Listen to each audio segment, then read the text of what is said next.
நேயர்களே, மீண்டும் ஒரு உலக நகர்வுகள் நிகழ்வினூடாக உங்களை நாங்கள் சந்திக்கிறோம். நான் இங்கு சிட்னி, ஆஸ்திரேலியாவிலிருந்து அருள். என்னுடன் போரியல் ஆய்வாளர் இங்கிலாந்திலிருந்து அரஸ் அவர்கள் பங்கு பெற்றுகின்றார். வணக்கம் அரஸ். வணக்கம் அருள். இலக்கு நேயர்களுக்கு அன்பு கலந்த வணக்கம். நாங்கள் ஒரு சிரிப்போடு தொடங்குறபடியாலே எல்லாருக்கும் தெரியும் இது ஒரு சிரிப்பான கதை சொல்ல போறோம். என்னன்னா, இன்றைக்கு திடீரென்று அமெரிக்கா ஈரான் மீது போர் சண்டை எல்லாத்தையும் தானே நிறுத்துறதா அறிவிச்சிருக்குது. இவ்வளவு நாளும் சொல்லிச்சு அடிக்க போறோம், பிடிக்க போறோம், முடிக்க போறோம்னு சொல்லி. ஆனா ஈரான் அசையவே இல்லை. அந்த திரைப்படத்துல அந்த அடி வாங்குற சீன் ஒன்று வருது. இந்த வடிவேலு வந்து அடி வாங்குவாங்கன்னு வாங்கியும் அடிக்க இல்லைடா, அடிக்க வரைக்கும் அடியும் கூடான்னு சொல்லி அடிச்சவன் கை நோவும் இல்லை தடியல் முறிஞ்சு போனதுக்கு பிறகு அவன் விட்டுட்டு போறவன் இருக்கான். அடிச்சு பார்த்துச்சினம், எல்லாத்தையும் செய்து பார்த்துச்சினம். ஆனா முடிய இல்லை. பெரிய தாக்குதல் செய்ய போறோம்னுச்சினம். அந்த விமானம் கொண்டு வரோம், இந்த விமானம் கொண்டு வரோம், தர தாக்குதல் இருந்துச்சினம். இன்றைக்கு தாக்குதலை நிறுத்தி போட்டிருக்கணும். அப்ப கிட்டத்தட்ட ஏன் இவ்வளவு எல்லாத்தையும் வீணா சேதங்களையும் ஈரான்ல உள்ள பொது கட்டமைப்புகள் அதுகளில் சேதத்தை விளைவிச்சு போட்டு இந்த சண்டை நிறுத்தம் வருவதற்கு என்ன காரணம் நினைக்கிறீர்கள்? அதாவது நாங்கள் நேற்று பேசும்போது கூறியிருந்தோம், நேற்று இரவே ஒரு தாக்குதலை அமெரிக்கா ஆரம்பிக்க போகின்றது என்று மிகப்பெரிய ஒரு அப்போது நெத்தனியாகு போய் அதை அந்த தாக்குதலுக்கு திட்டங்களை வழங்கியதாகவும் ஒரு மிகப்பெரிய தாக்குதல் என்ற தொனியிலும் தான் அது பேசப்பட்டிருந்தது. ஆனால் திடீரென்று காலையில் பார்க்கும்போது எந்தவித பிரச்சனையும் இல்லை, தாக்குதல் இடம்பெறவும் இல்லை. அதற்கு முக்கிய காரணம் அமெரிக்காவின் பிரதான கூட்டாளியான சவுதி அரேபியாவின் தலைவர், அதாவது முகமது பின் சல்மான் நேரடியாகவே அமெரிக்க அதிபர் டொனால்ட் ட்ரம்புக்கு தொலைபேசி அழைப்பை எடுத்திருந்தார் என்றும், அவர் அந்த தாக்குதலுக்கான விளக்கத்தை தருங்கள் அல்லது நிப்பாட்டுங்கள், விளக்கத்தை, இந்த தாக்குதல் எவ்வாறு நீங்கள் இந்த தாக்குதலை நடத்தினீர்கள், எவ்வாறு எங்களுக்கு பாதிப்பு வராமல் நீங்கள் அதை தடுப்பீர்கள், இதுக்குத்தான் அவர்கள் விளக்கம் கேட்டிருக்கிறார்கள். இல்லை என்றால் தாக்குதலை நிப்பாட்டுங்கள் என்று கராராக கூறிவிட்டதாகவும், அமெரிக்காவுக்கும் வளைகுடா நாடுகளுக்கும், வளைகுடா நாடுகள் என்று நான் கூறும்போது அமெரிக்காவுக்கு ஆதரவான வளைகுடா நாடுகளுக்கும் இடையிலான ஒரு முருகல் நிலை வருகின்ற நிலையை கருத்தில் கொண்டு இதை நிறுத்திவிட்டதாக கூறப்படுகிறது. அதைத்தான் இப்ப வால் ஸ்ட்ரீட் ஜேர்னல் போட்டிருக்கிறது. என்னென்று சொன்னால், ஈரான் மீதான அமெரிக்காவின் சீரற்ற கொள்கையால் இந்த வளைகுடா நாடுகள் விரக்தி அடைந்து வருகின்றன என்றும், நீடித்த மோதல் தங்கள் நிலப்பரப்பு மற்றும் முக்கிய உள்கட்டமைப்புகள் மீது ஈரான் பதிலடி கொடுக்கும் என அஞ்சுவதாகவும் வால் ஸ்ட்ரீட் ஜேர்னல் தெரிவித்திருக்கின்றது.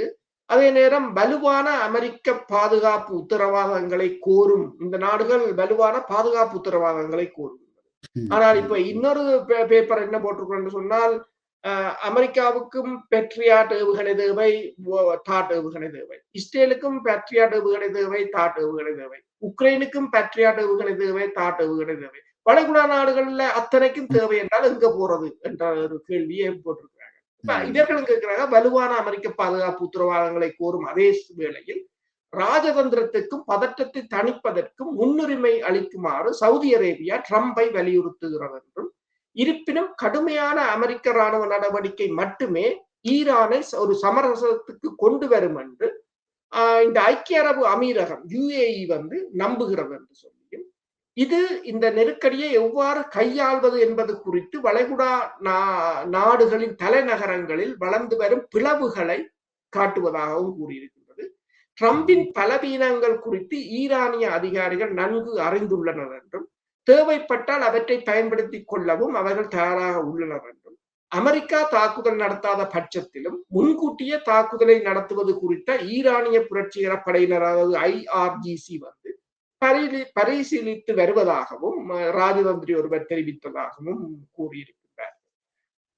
அதே சமயம் இப்ப என்னென்று சொன்னால், இப்ப இஸ்ரேலிய ஊடகங்கள் என்ன கூறுகிறது என்று சொன்னால், இந்த அமெரிக்காவின் இந்த தாக்குதல் நடைபெறாததால், அதாவது தான் நியூஸ் என்ற செய்தி நிறுவனம் என்ன கூறியிருக்கிறது சொன்னால், டொனால்ட் ட்ரம்பின் சமீபத்திய முடிவு குறித்து இஸ்ரேலின் பிரதமர் பெஞ்சமின் நெத்தனியாகவும் அவர்களுடைய அமைச்சரவை உறுப்பினர்களும் அதிருப்தி அடைந்துள்ளனர் என்றும், டொனால்ட் ட்ரம்ப் கடைசி நேரத்தில் எடுத்த திடீர் முடிவுகள் குறித்து இஸ்ரேலிய பிரதமர் பெஞ்சமின் நெத்தனியாகவும் அமைச்சரவை உறுப்பினர்களும் கடும் கவலை கொண்டிருப்பதாகவும், இதனால் அவர்கள் குழப்பம் அடைந்துள்ளதாகவும் இந்த கான் நியூஸ் என்ற செய்தி நிறுவனம் தெரிவித்திருக்கிறது. ஆனால் அவர்களின் இந்த குழப்பத்தை தீர்ப்பதற்கான ஒரு பதிலை கொடுத்திருக்கிறார் அமெரிக்காவின் பிரதி அதிபர் ஜேடி வேன்ஸ். அவர் என்ன கூறியிருக்கிறார் என்று சொன்னால், நாங்கள் ஈரானில் ஈராக்கின் அனுபவத்தை மீண்டும் ஏற்படுத்த ட்ரம்ப் விரும்பவில்லை என்று கூறியிருக்கிறார்.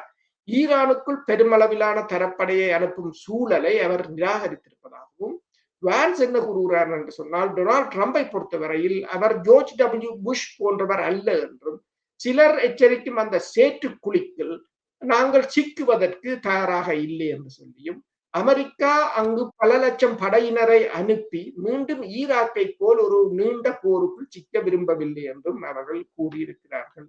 அப்ப வளைகுடா நாடுகள் கொடுத்த அழுத்தம், மற்றது ஆயுத பற்றாக்குறை, பொருளாதார ரீதியாக ஏற்படுகின்ற தாக்கங்கள் எல்லாவற்றையும் கருத்தில் கொண்டு ட்ரம்ப் பல தடவைகள் இவ்வாறுதான் எச்சரிப்பதுண்டு.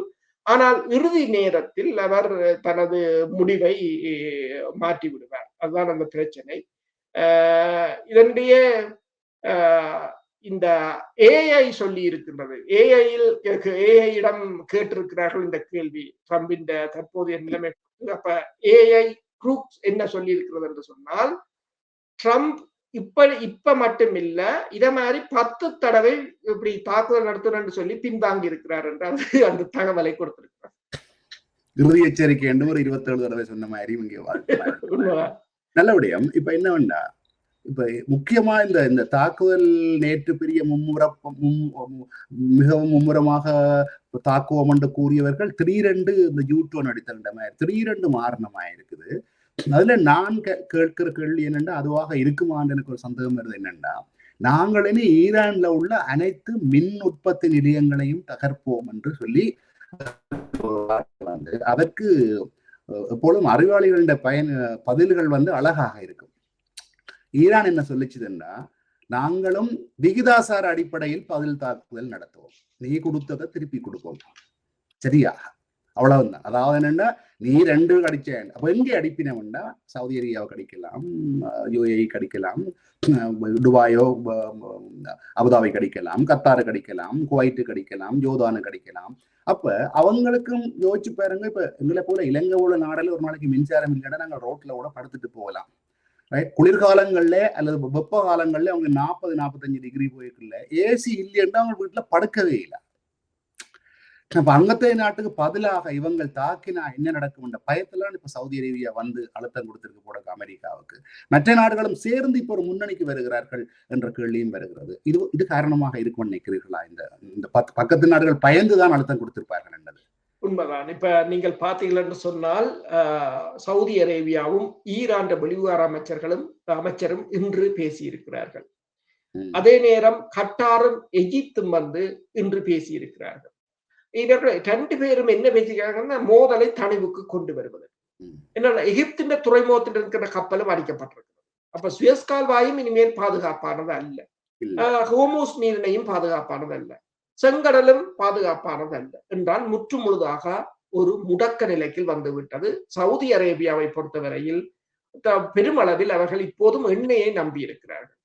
ஆனால் யுஏஇயை பொறுத்தவரையில் அவர்கள் இந்த ரியல் எஸ்டேட், டூரிசம், ப்ராப்பர்ட்டி, மற்றது டேட்டா சென்டர் என்று சொல்லி அவர்கள் இந்த மேற்குலகத்தின் அதாவது ஒயில்ல இருந்து வெளியில் வந்து விட்டார்கள். அப்ப யுஏஇக்கு என்ன தேவை என்று சொன்னால், அமெரிக்கா தலைமையிலான ஒரு ஆளுமை மிக்க பிராந்தியம் தேவை. சவுதி அரேபியாவுக்கு 2 ஒன்றுதான். என்னென்று சொன்னால், அவர்கள் ஒயிலை நம்பி இருக்கிறார்கள். அப்ப யுஏஇக்கு முதலீட்டாளர்கள் வேணும். சீனா அங்கு மிகப்பெரிய ஒரு பலமாக இருக்கும் என்று சொன்னால் முதலீட்டாளர்கள் வர மாட்டார்.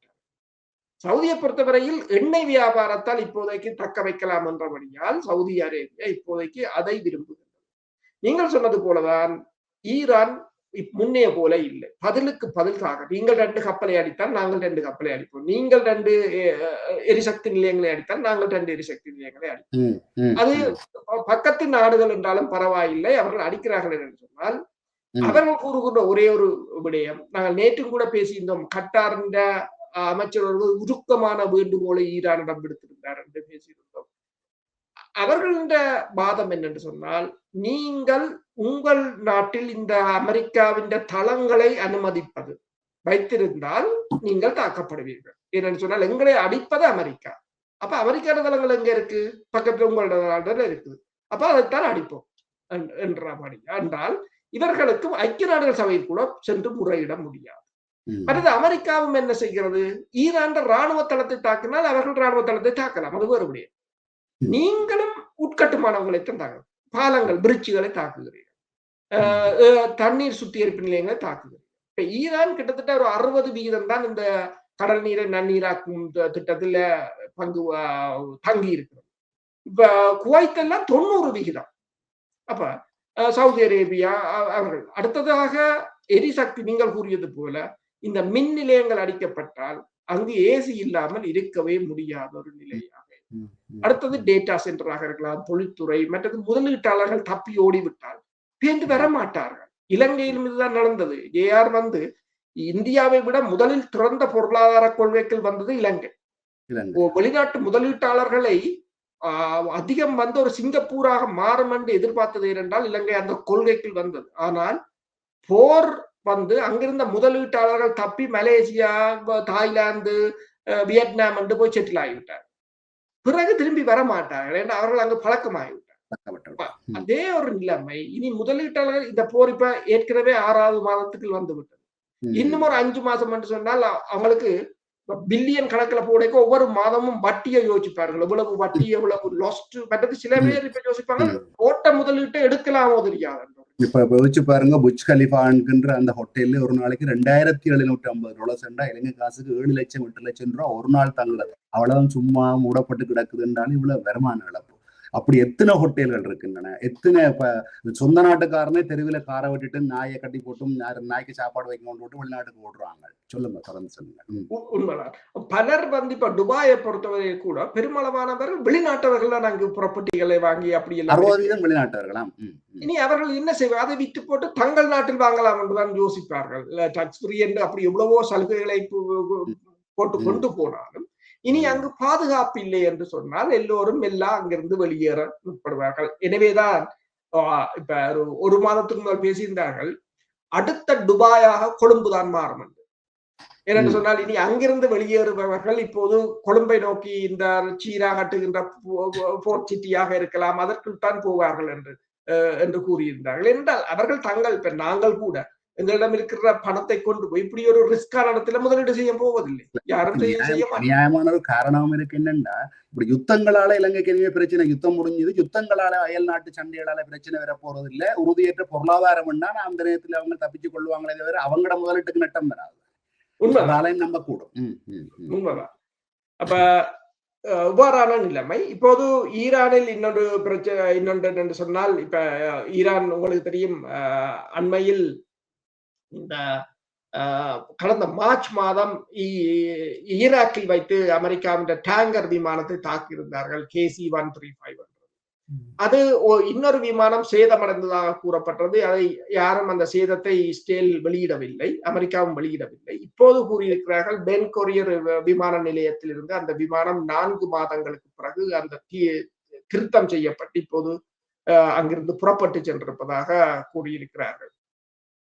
நல்லது. நீங்கள் கூறின ஒரு ஞாபகம் நேயர்களுக்கும் குறிப்பிடுவதற்காக கூறுகின்றேன். நான் பேசுவது உங்களுக்கு கேட்கிறதா? இப்ப நான் தொடர்ந்து பேசுகிறேன். அதாவது இந்த ஈரான் நாட்டை பற்றி கூறும்பொழுது சொன்னீர்கள் முழுக்க முழுக்க கடல் சுத்திகரிப்பு தண்ணீர்ல தங்கியிருக்கவில்லை. அது உண்மைதான். என்னென்னா ஈரானை சுற்றி நிறைய மலைகள் இருக்குது, ஆனா ஈரான் நடுவில் பாலைவனம். அந்த தண்ணீரை நிலத்துக்கு கீழே பல அடிகளுக்கு கீழே பாய விட்டு அதிலிருந்து மேலே பாலைவனத்திலேயே பயிற்சியை செய்தது உலகத்துக்கு காட்டின ஒரு பெரிய வரலாறு ஈரானுக்கு இருக்குது. மேலே இவ்வளவு பாலைவனமா இருந்தாலும் நிலத்துக்கு கீழே மிக ஆழமான வழிகளில் தண்ணீரை கொண்டு வந்து அந்த காற்றாடி முறையில தண்ணீரை வெளியில கொண்டு வருவதை அறிமுகப்படுத்தினது அவைதான். முதலும் ஒரு பதிவில் நான் குறிப்பிட்டிருந்தேன், இந்த அதாவது இந்த ஏசி என்றது ஃப்ரிட்ஜ் கண்டுபிடிக்கிறதுக்கு முதல் எத்தனையோ 1000 ஆண்டுகளுக்கு முதல்ல பனிக்கட்டிகளை நிலத்துக்குள் ஏதோ ஒரு வயல வச்சு பனிக்கட்டி உருவாமல் பாதுகாத்த தொழில்நுட்பத்தையும் கண்டுபிடித்தவர்கள்.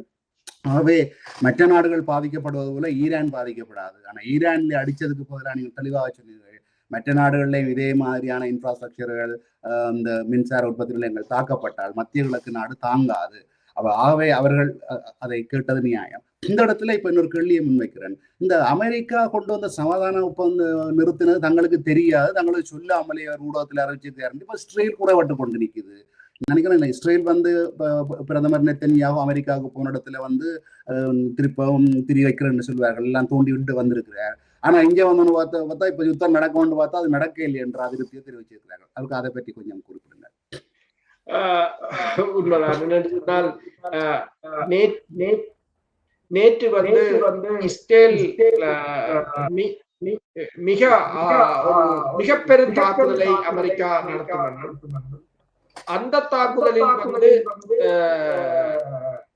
தாங்களும் இணைந்து கொள்வார்கள், எல்லோரையும் ஆயத்தமாக இருக்கும்படியும் படையினராக இருக்கலாம் அல்லது அரசியல்வாதிகளாக இருக்கலாம், எல்லோரையும் ஒரு தாக்குதலுக்கு தயாராகும்படியெல்லாம் இஸ்ரேல் கூறியது. அமெரிக்காவும் பல்வேறு நாடுகளில் இருக்கின்ற தனது தூதரகங்களுக்கு அறிவித்தலை வெளியிட்டு நீங்கள் அந்த நாடுகளில் வெளியேறு. ஆனால் அமெரிக்கா மிரட்டலாகத்தான் பயன்படுத்தி இருந்ததை தவிர அமெரிக்காவுக்கு, அதாவது பிப்ரவரி 28ஆம் தேதி இஸ்ரேல் எவ்வாறு இந்த அமெரிக்காவை பயன்படுத்தினார்கள் அவ்வாறு மீண்டும் தாங்கள் அதற்கு போய் சிக்குவதற்கு அமெரிக்கா விரும்புகிறது. கூடுதலாக ஜேடி வான்ஸ் அமெரிக்காவின் துணை அவர் கடுமையான எதிர்ப்பை வெளியிட்டார். இஸ்ரேலுடன் கடுமையான மோதல்கள். இஸ்ரேலிய தரப்பை பொறுத்தவரை பெஞ்சமின் நெத்தனியாவுக்கு இப்போது ஒரு போர் தேவை என்னென்றால் அக்டோபர் 27ஆம் தேதி தேர்தல் கிட்டத்தட்ட 40 கட்சிகள் அதில் போட்டியிட. அப்ப அதில் அவங்களுக்கு தேவையான ஒரு மெஜாரிட்டியை எடுப்பதற்காக ஈரான் மீது ஒரு தாக்குதலை நடத்தி ஈரான் போரில் ஒரு தாங்கள் மேல் தங்கிய நிலையில் இருப்பதை உறுதிப்படுத்த வேண்டிய ஒரு சூழல் இருக்கிறது. ஆனால் அமெரிக்காவுக்கு அவ்வாறான நிலை. அமெரிக்காவுக்கும் இன்னொரு பிரச்சனை, இந்த போர் நீடித்தால் அமெரிக்காவின் எரிபொருள் விலை அதிகரித்தால் அது அமெரிக்காவுக்கு நவம்பர்ல வார தேர்தலை என்றதால் இரண்டு தரப்பு இருவேறு கொள்கைகள் இருப்பதால் இந்த நிலைமை வளைந்த நாடுகளுக்கும் அவர்களின் பொருளாதார உறுதித்தன்மையும் தேவையாக. இப்போது இந்த 3 பேருக்குள்ளும் உள்ள கருத்து முரண்பாடு ஈரானுக்கு ஒரு சாதகமாக அமைந்தது. சரி, இப்பொழுது ஹோர்முஸ் சம்பந்தமாக ஓமானும் ஈரானும் ஒரு பேச்சுவார்த்தைக்குள் வந்து அது இறுதி கட்டத்தை எட்டி விட்டது. தாங்கள் உடன்பட்டு இந்த ஹோர்முஸ் நிலையத்தை திறப்பதற்கு உடன்படுவதாகவும், அது என்ன ஒரு பகுதி ஓமான் பக்கமாக இருக்கிறது, மறுபகுதி ஈரான் பக்கமாக இருக்கிறது. இதனால் தான் பிரச்சனை வந்தது. ஓமான் பகுதியால் செல்லுகின்ற கப்பல்கள் அமெரிக்கா பாதுகாப்பு கொடுத்து தாக்குதல்கள் நடந்தன.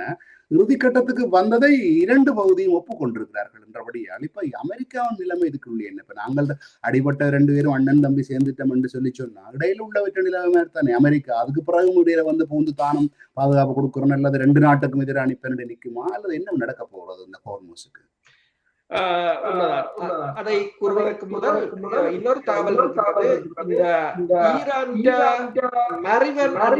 எல்லை பகுதியில் இன்று மோதல் நடந்தது. அதில் ஒரு ஈரானிய படையினர் கொல்லப்பட்டதாகவும் ஒரு காயமடைந்ததாகவும் சில சமயங்களில் எல்லை பகுதியாக நாங்கள் அடிக்கடி பேசியிருந்தோம். இந்த கேர்டிஸ்தான் அமைப்பாக இருக்கலாம் அல்லது இருக்கின்ற ஏனைய குழுக்களை கொண்டு ஒரு தாக்குதலை நடத்த முடிவெடுக்கிறார்களோ தெரியாது. நேற்று நாங்கள் இன்னொன்று அந்த எல்லை பகுதியில் ஈரான் கனரக ஆயுதங்களை நகர்த்தினார்கள். இப்போது இன்று அந்த எல்லை பகுதியில் தான் இந்த மோதல் இடம்பெற்றது. ஆனால் அதே சமயம் போல இந்த ஹோர்முஸ் நீரிணையில் ஈரானுக்கும் ஓமானுக்கும் இடையில் ஆன உடன்பாடு இறுதி கட்டத்தை எட்டியிருக்கிறார். ஓமானும் ஒன்றை யோசிக்கிறது சொன்னால், ஓமான் முதலில் கொடுத்த அந்த திட்டத்தை ஈரான் நிராகரிக்கிறது. அது 50-50. உங்களுக்கு 50%, எங்களுக்கு 50%. அந்த 50%-களால் அமெரிக்கா தன் நாட்டாமையை காட்டலாம். எனவே ஈரான் அதை இப்போது இந்த ஈரானும் ஓமானும் ஏன் ஓமான் இந்த திட்டத்தை விரைவுபடுத்தினால் அவர்கள் இருவரும் ஒரு திட்டத்திற்கு ஒரு ஒற்றுமைக்குள் வந்து இதை நிர்வகிக்க ஆரம்பித்தால் அமெரிக்காவுக்கு இதற்குள் வேறு காரணங்களை சொல்ல முடியாது. அப்படி அடிக்க வேண்டும், ஓமானுக்கு சேர்த்து தான் அடிக்க வேண்டும். இது அந்த வளைகுடா நாடுகளுக்கு இப்போது அவர்களுக்குள்ளேயே மிகப்பெரிய அழுத்தங்கள் இருக்கின்றன. அமெரிக்காவை நம்ப கூடாது என்ற ஒரு நிலைக்கு அவர்கள் இன்று செனட்டர் கமெண்ட் சொல்கின்ற மத்திய கட்டளை பிரிவு தெரிவித்திருக்கிறது. நாங்கள் இரண்டாம் கட்ட போர் ஆரம்பித்து 35 கப்பல்களை 2 கப்பல்களை டிசேபிள் பண்ணியிருப்பதாக, அதாவது தாக்கி இருப்பதாக. அதே நேரம் நேஷனல் இன்ட்ரெஸ்ட் என்ற தெரிவித்திருக்கிறது. ட்ரம்ப் எத்தனை குண்டுகளை வேண்டுமென்றாலும் வீசலாம், அது அவர். ஆனால் அந்த குண்டு வீச்சுக்கள் என்று அந்த பத்திரிகை தெரிவித்திருக்கிறது. ஆம், இப்பொழுது நேற்றும் கூட குறிப்பிட்டிருந்தோம், இந்த இஸ்ரேலிலே இன்னும் அதாவது இந்த காசா பகுதியிலே தாக்குதல்கள் நடக்கிறது, மக்கள் இருக்கிறார்கள். நேற்றும் கூட குறிப்பிட்டிருந்தோம், குறிப்பாக இந்த மருந்து களஞ்சியங்களை தாக்கி இருந்தார்கள் என்று சொல்லி. உண்மையிலே லெபனானின் மீது ஹிஸ்புல்லாக்கள் தாக்குதல் நடத்துகிறால், லெபனான் மீது தாக்குதல்லாம் இப்போது நடந்து கொண்டிருந்தது. ஏன் இந்த இடையிலுள்ள திசை திருப்பம்? அதே நேரத்திலே இன்னொரு கேள்வி வருகிறது, இந்த ஹமாஸ் அமைப்பு ஆயுதங்களை ஒப்படைப்பதற்கு உடன்பட்டிருப்பதாக சிலர் அதை மறுக்கிறார்கள், சிலர் அதை உண்மை என்று கூறுகிறார்கள். சிலருக்கு கேள்வி முன்வைக்கிறார்கள் என்னென்னா, நீங்கள் போய் இஸ்ரேலுக்கு வந்து 2000 பேரை சாக்காட்டினீங்கள், இப்ப உங்களில் 90,000 பேர் செத்து எல்லாம் அழிஞ்சதுக்கு பிறகு ஆயுதங்களை ஒப்படைக்க பிறகு முதலே ஒப்படைச்சு போட்டு சரணடைஞ்சிருக்கலாமே என்றெல்லாம். இதை பற்றி கொஞ்சம் விளக்குங்கள். லெபனான் இன்றைக்கும் இஸ்ரேல் லெபனான் மீது நடத்திய தாக்குதலில் 5 லெபனான் படையினர் காயப்படுத்தப்படுகிறது. லெபனானின் ஒரு பகுதியில் இஸ்ரேல் வெளியேறியதாக முன்னர் குறிப்பிட்டிருந்தாலும், இஸ்ரேல் காசா 2 என்ற ப்ராஜெக்டாக லெபனான் சவுத் தென் லெபனானை தரமட்டமாக மேற்கொண்டு வரும். ஹிஸ்புல்லாக்கள் இந்த போர் நிறுத்தம் வந்த பிற்பாடு இஸ்ரேல் பெருமளவில் இஸ்ரேலும் தாக்குதல் நடத்தவில்லை, ஹிஸ்புல்லாக்களும் தாக்குதலை நடத்தவில்லை. 7வது பேச்சுவார்த்தை ரோமில் இடம்பெற்றது. அந்த நிலைமை அவ்வாறு அப்படியேதான் இருக்கிறது. ஹிஸ்புல்லாக்கள் பொறுத்தவரையில் இந்த லெபனானுக்கும் இஸ்ரேலுக்கும் இடையில் இடம்பெறுகின்ற பேச்சுவார்த்தைகளை அவர்கள் என்றால் இஸ்ரேலின் தந்திரம் என்னவென்று சொன்னால், சிரியாவையும் இந்த களத்துக்கு இறக்கி லெபனானுக்கும் ஆதரவை கொடுத்து இந்த 2 தரப்பை தாங்களும் சேர்ந்து தரப்பாக ஹிஸ்புல்லாக்களை முற்றாக அளிக்கிறார்கள். அதே நேரம் நீங்க காசாவை பொறுத்தவரையில் ட்ரம்ப் ஒரு அமைதி திட்டத்தை கொண்டு வந்திருக்கிறார். அதன் 2வது கட்டத்தை இப்போது தாங்கள் எட்டியிருப்பதாக இந்த பெஞ்சமின் நெத்தனியாஹு அமெரிக்காவின் இந்த சமயம் ட்ரம்ப் அறிவித்தார். 2வது கட்டம் என்ன சொன்னால், ஹமாஸ் தனது ஆயுதங்களை ஒப்படைக்க வேண்டும், இஸ்ரேல் வெளியேறும். ஆனா ஹமாஸ் நேற்று சொல்லியிருந்தது, தாங்கள் டெக்னிக்கலா அதை ஏற்றுக்கொள்வோம், என்றால் அது ஒப்பந்தத்தில் இருப்பதால் நாங்கள் கொடுக்கிறோம், ஆனால் இஸ்ரேலிடம் கொடுக்க பலஸ்தீன அதிகாரிகள் அங்கிருக்கின்ற ஆயுதம் கொடுப்பதே அவர்களுக்கு பெரிய பிரச்சனைகள் என்னன்னா, தேவை என்ன திருப்பி ஈரானுக்கெல்லாம் ஆயுதத்தை எடுத்து அவர்கள் எவ்வளவு ஆயுதம் இருக்குன்னு யாருக்கும் தெரியும், எவ்வளத்தை கொடுக்குறாங்க எவ்வளத்தை வைத்திருக்கிறாங்க தெரியும். இலங்கை இந்திய ஒப்பந்தத்தின் போது விடுதலை புலிகளிடம் ஆயுதத்தை கேட்டார்கள், விடுதலை புலிகள் கொடுத்தார்கள். ஆனால் 10ஆம் தேதி சண்டை தொடங்கின போது விடுதலை புலிகள் அதோட உக்கிரமாகத்தான் சண்டை இந்திய அமைதிப்படையிடம் தான் கொடுத்தார். இந்திய அமைதிப்படையிடம் கொடுத்தார், அரசு தான் கொடுக்கவில்லை. அப்ப அதே போல ஆனால் இப்ப பந்து எங்கே என்று சொன்னால் இஸ்ரேல் வெளியேறும். ஆனால் இன்று இஸ்ரேல் நாங்கள் எந்த ஒரு காலத்தில் வெளியேறும். அப்படி அவர் சொன்னால் ஹமாஸும் ஆயுதங்களை கொடுக்க என்ற ஒரு நிலைக்கு நிற்கிறது. இனி ட்ரம்ப் தான் இதை நீங்கள் சொன்னது போல சிலர் கூறுவார்கள் 73,000 பேர் இருந்தார்கள், நீங்கள் 2000 பேரை இஸ்ரேலில் கொன்றீர்கள், அதுக்கு பிறகு ஆயுதத்தை கொடுப்பது அதுக்கு முதலே கொடுத்திருக்கும். ஆனால் ஒன்றை இவர்கள் மறந்துவிட்டார், போராட்டம். அதாவது ஒரு போர் நீங்கள் எந்த ஒரு முயற்சியும் செய்யாமல் இருப்பதுதான். முயன்று போராடாமல் விடுவதுதான் கோழைத்தனம். போராடி தோற்றால் பரவாயில்லை, போராட வேண்டும், நியாயம் கேட்க வேண்டும். ஆனால் பாருங்கள், அவர்கள் தோற்றார்களா என்று பார்த்தால் அதுவும் இல்லை. நெத்தனியாஹு மீது பிடிபுறாந்து பிறப்பிக்கப்பட்டது. இன்றைக்கு ICC இனப்படுகொலை என்பதை எல்லா நாடுகளும் ஏற்றுக்கொண்டிருக்கிறது.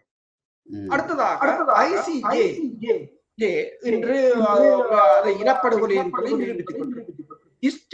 உலக அளவில் பெருமளவான நாடுகளால் இப்போது தனிமைப்படுத்த இவை எல்லாம் எப்போது வந்தது? இந்த இழப்புகளுக்கு அப்பால் தான் இதே ஒரு பேச்சுத்தான் எங்கள் போராட்டத்தில் விடுதலை புலிகள் உலக அளவில் போராடினார்கள், என்னத்தை செய்தார்கள் இல்லை. இன்று உலகம் முழுக்க நாங்கள் தெரிகிறோம். எங்களுக்கு ஒரு பிரச்சனை இருக்கிறது. இலங்கையில் 2 ராணுவங்கள் சொன்னால் அந்த போராட்டம் அந்த அதுக்கு அங்கால நகர்த்தாமல் விட்டது எங்கள் தவறாக. ஆனால் அதை அவ்வளவு தூரத்துக்கு கொண்டு விட்டது அந்த போராட்டமும். ஒரு முயற்சிகள், அதாவது தோல்வியோ வெற்றியோ, நீ முயற்சி செய்யாமல் இருப்பதுதான் தோல்வியை தவிர முயற்சி சென்று தோற்றானது தோல்வி அல்ல. சரியான பதில் அது. எங்களுடைய காவியங்களோட கூறுவார்கள், போர்க்களத்திலே இறந்த போர்வினை தாயர் சென்று பார்ப்பால் மார்பிலே வேல் பாய்ந்து இறந்தானா முதுகிலே பாய்ந்து இறந்தானா. மார்பிலே பாய்ந்து இறந்தால் அவன் வீரன் என்றும், முதுகிலே பாய்ந்து இருந்தால் அவன் கோழி என்றும் பார்த்த ஒரு பரம்பரைகள். அதே போல எவரென்றாலும் நியாயங்கிட்டு போராடாதவன் காலுக்குள்ளே மிரிவட்டுத்தான் வந்திருப்பான். அவனுக்கு மானம் இருக்காது, அவமானப்பட்டு வாழ வேண்டி வரும். அவை எவரென்றாலும் போராட வேண்டிய சூழ்நிலை வந்தா போராடத்தான் பண்ணது தெளிவாக கூறியிருக்கிறீர்கள். சரி, இப்பொழுது இந்த அதாவது ரஷ்யாவுக்கும் உக்ரைனுக்கு இடையிலான போர் நிலைமை எப்படி இருக்குன்றது இப்போது உள்ள தகவல்கள் என்ன?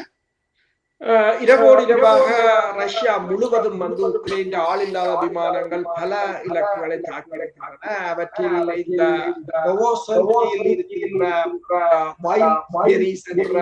சூப்பர் ஸ்டோர், அதே சமயம் ரஷ்யாவின் முக்கிய எரிபொருள் சுத்திகரிப்புகளும் தாக்கப்பட்டன. ஆனால் அதே சமயம் ரஷ்யாவும் உக்ரைனில் இருக்கின்ற பகுதிகளை தாக்கி இருக்கிறது.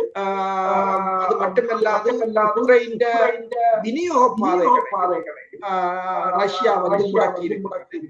அதாவது இப்போது இதை பேராசிரியர் மெசைமர் என்ன கூறுகிறார் என்று சொன்னால், கடல் தொடர்பற்ற, அதாவது நிலத்தால் சூழப்பட்ட ஒரு நாடாக இப்போது உக்ரைன் மாறி ரஷ்யா உக்ரைனின் அனைத்து கருங்கடல் துறைமுகங்களையும் முடக்கி இருக்கிறது. இது கீவ் நகருக்கு ஒரு பேரிடராக அமையும் என்று சிகாகோ பல்கலைக்கழகத்தின் பேராசிரியர் ஜான் மெசைமர் தெரிவித்திருக்கிறார். உக்ரைனின் சுமார் 70% இந்த ஒடிசா துறைமுகத்துடன் நடைபெறும். ஆனால் இவை மலைக்க ஒரு புள்ளி விவரங்கள். ஆனால் இதே சமயம் உக்ரைன் போர் தொடர்பாக அமெரிக்காவின் வெளிவார செயலாளர் மார்க்கோ ரூபியோ கூறியிருக்கிறார், இந்த மோதலில் மாறி இருப்பதாகவும் தற்போது உக்ரைனிய படைகள் சமீபத்திய மாதங்களில் அந்த மோதலின் மாறிக்கொண்டு வருவதாகவும், தற்போது உக்ரைன் படையினர் ரஷ்யாவின் உட்பகுதிகளுக்கு தாக்குதல்களை, ஆழமான பகுதிகளுக்கு தாக்குதல்களை நடத்த முடிகிறது.